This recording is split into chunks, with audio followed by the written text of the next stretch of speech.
Hey everyone, আসসালামু আলাইকুম। This is MD Shakib Hussain. আজান হইতেছে, পরে কথা বলি। আপনার যদি একটু দেখায়, এখনো বৃষ্টি।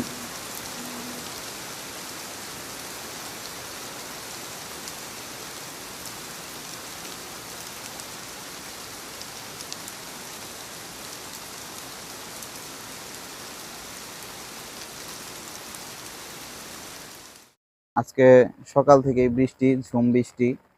আজকে জাস্ট এটা আপডেট দেওয়ার জন্য ভিডিওটি করতেছি। আমার প্ল্যান আছে বা করতে চাইতেছি, সেটা হচ্ছে প্রথমটা হচ্ছে গিয়ে ফিরে দেখা বাংলাদেশ, আর দ্বিতীয়টা হচ্ছে গিয়ে সম্ভবত সমসাময়িক গল্প বা এরকম কোন একটা, এটার নামটা এখনো আপডেট করা হয় নাই বা কনফার্ম করা হয় নাই যে আসলে কি নামটা লিখবো। তো যাই হোক, এটাই ছিল আপডেট। তো আপনারা আশা করি সকলে ভালো থাকবেন, সুস্থ থাকবেন। এই বলে আজকের মতো ব্লগটা শেষ করে দিচ্ছি। আসসালামু আলাইকুম।